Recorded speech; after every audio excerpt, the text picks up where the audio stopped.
So, you had a shop replace your wheel bearings on your classic Mini, or build a car from scratch, kind of as we're doing here. And you buy the upgrade kit. You get these nice tapered bearings to replace the old ball bearing style. But here's the problem. You pick the car up and you're driving along, and a few days later, your wheel bearings melt. Your hub turns blue. The car screeches to a smoking stop. It could be that bad. What's happened here? These hubs were made for more than 40 years while the cars were being produced, and for 20 years since, probably. Things change. You know, originally these had ball bearings, and now the nice kit is to put tapered bearings in, which use a spacer, and you torque it down. I'm sorry, these tolerances just are not that specific. A slight miss anywhere results in a situation where you follow the directions, you follow the book, you torque this down, and this barely turns, or worse yet, doesn't until you put leverage on it or the weight of the car on it. On the front wheels, they're brand new hubs. Same problem. You put it together just the way you're supposed to. The races are fully seated. You torque it down and the damn thing won't turn. So what's the solution? Essentially, I shim in between the bearings. 60 years of tolerances stacking up. You frequently get it where it doesn't work. None of the bearing kits come with any shims. But it's like setting up the ball joints. If you don't take the time to make sure it's right, it's going to get scorched. Let's see if we can show you how to do it right. When you look at one of these that's been worked on by someone else for 61 years, you find some things put together. It looked right. You can see that these shoes are upside down. So your parking brake pull is from this side. So this shoe's upside down, and look at that, it's completely worn out. This is the old-fashioned type, and it's dragging on the spring, which was also installed upside down over here. So we'll correct all of that as we put it together the proper way. So here's what's in the kits. This is a typical tapered roller bearing kit. You can see they're making these bearings with the built-in required space rather than having a sleeve spacer, but there's a number of types. It doesn't seem to matter. It's just most of the time when you torque these in the way you're supposed to against where these inner races are against each other, it's too tight in the hub. You end up with this taper being too tight, and that will lead to destruction, heat. All right, let's take a quick look here. Usually on these, again, we've lost our sunshine. It's just a bit of a fit onto, again, one-handed operation, tricky. Yeah, it's moving, but it's just going to take two hands. I'll pull that hub off. Obviously, the ball bearings are not as critical. You don't have to be within 1,000th or so of all of these pieces' tolerances working right for it to torque properly. And so we'll put the new kit in there, and I'll show you the trick for getting that preload and being able to torque it. Okay, so here's what you get with the tapered bearing set. You can see I've already installed, what ends up being the outer race in this case. And you get these bearings here, two identical ones. And if you look, you see the spacer built into the inside, such that when these, as the races are installed, end up facing each other, the cone directions, this will be the inner bearing out inside there. And you can see that that sets the space as you torque the nut from out here onto the shoulder of the spindle right there. So you got to put these tapered outer races in first, and pay some attention here. Make sure that you don't put these in as I'm sure a lot of people have the easy way, because then the taper faces the wrong way and you can't get the bearing in. What I found helpful also, this is a tight fit in here, and if you use a punch, or a number of ways of doing this, but if you end up trying to hammer on this little surface here, it gets difficult and you bang it up. If you're not careful, you can bang it up enough to affect the bearing. It goes inside that, it doesn't ride on the edge. But here's a little hint, a little tip. Take one of the old bearings. This is one of the ball bearings. You can see the shape of the race in there. And I just ran it quickly on a grinding wheel around the outer half here. And just turned it around on the grinding wheel, took it down 1/1000th or two. And now it acts as a very good installation tool. I hold it like this and I tap it in on both sides with a hammer. You don't want to start wailing on it and get it cocked and put a big gouge in the surface. Ha! Hands-free apparatus. All right, let's take a quick look here. I got it started evenly, just by kind of, and you can feel this working because your grip here is reducing as the thing goes down. So what happens if it stops turning? You're punching it in, which then gets tricky to remove with the other one in place.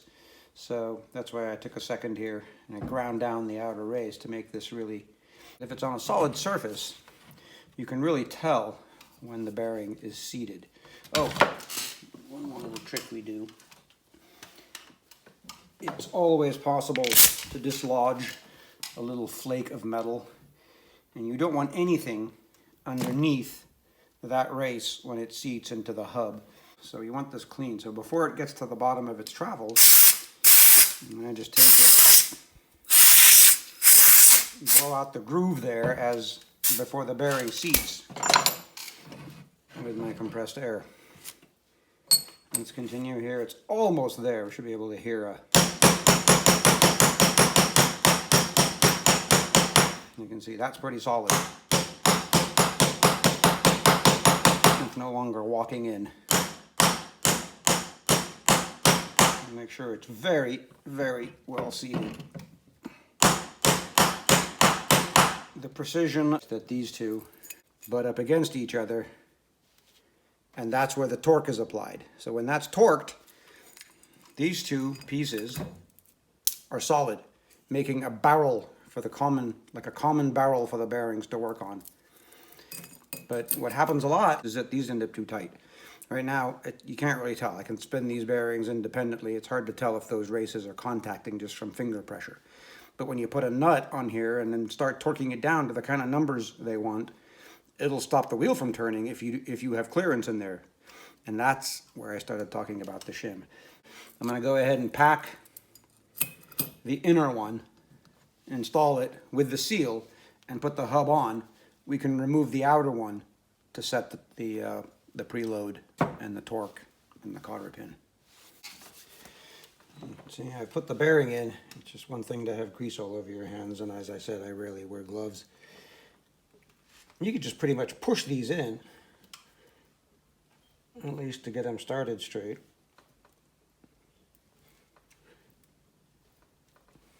It's almost all the way in, but be prepared.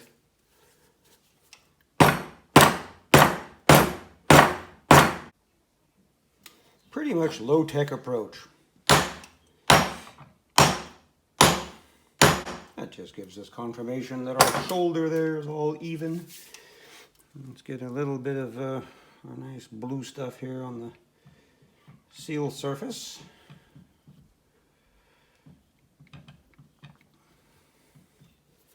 So that inner bearing shouldn't need to be messed with again. Here's the outer one. I haven't put grease on it yet, but let's take a look and see here.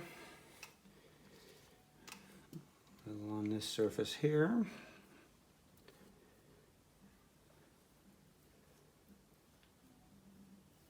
The inner race will bottom on that shoulder right there.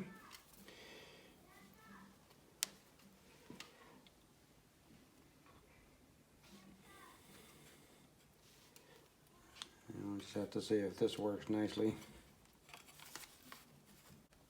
Luckily in this direction we've got a lot of grip on the bearing. There we go. Obviously not pushing against the seal surface there. So there's the inner one. Now that inner collar, the identical bearing here that protrudes, that's supposed to set the space for those installed outer races. When you tighten the nut and washer, it goes onto the bearing race, making again that solid barrel I described. Let's see if we can actually find the bits here.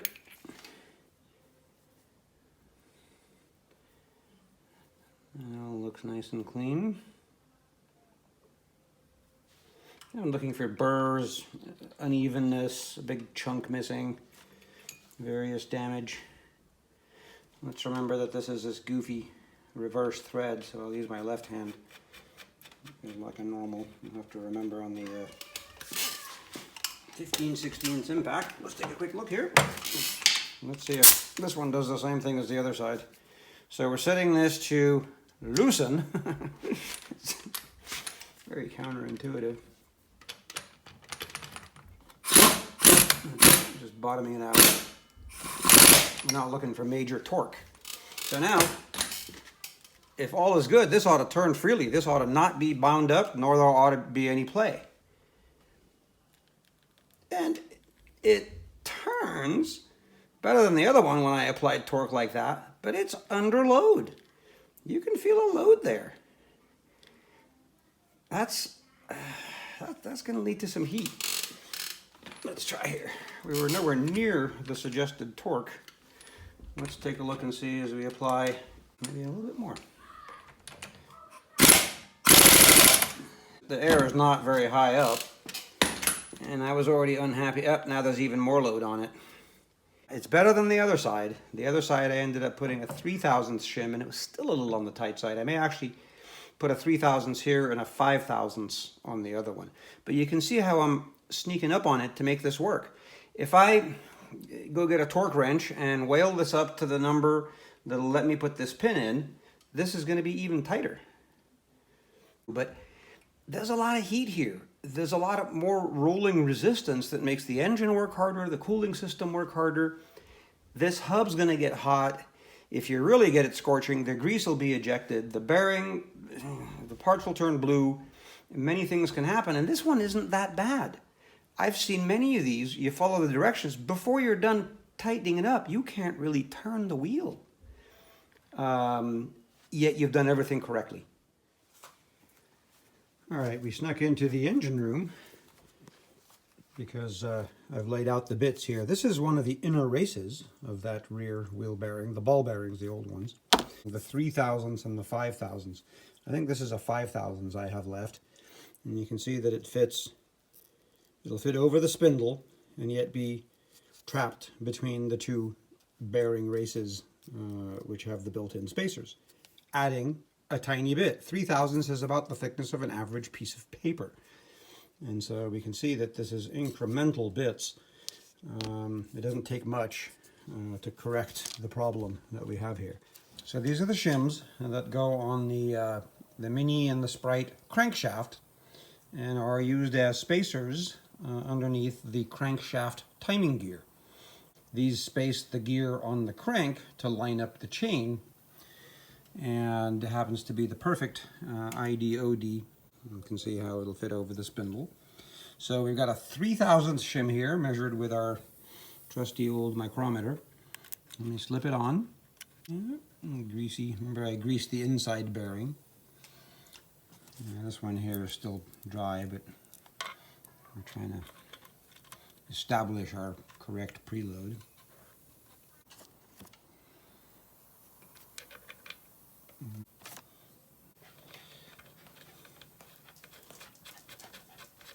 There we go. Remember, this is a left-hand thread.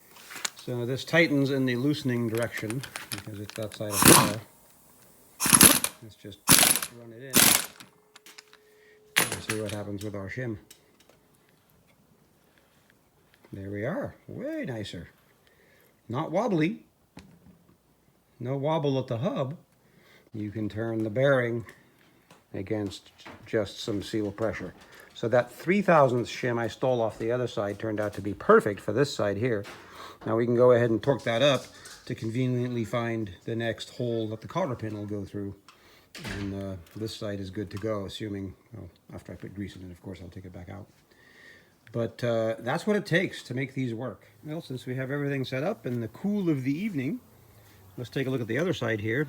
I mentioned I ended up swapping shims. Here's a 5/1000. A 3 on this one still had me backing up to the next cotter pin hole. This bearing already has grease. I had assembled it initially with no shims, and it was one of the ones where you go, man, this is not even going to turn. It's hard to get these started on the shaft sometimes. Finesse, that's what it takes. Alright, so with a 5/1000th shim on this side, tightens in the normal direction. So let's drive it forward.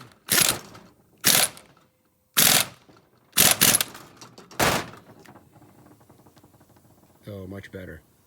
This feels pretty good right now. Looks like the cotter pinhole's just about lined up. Well, hopefully this helps and clears up some of the mystery of these things when you put it together the way you're supposed to and it's still not right. It calls for some modifications.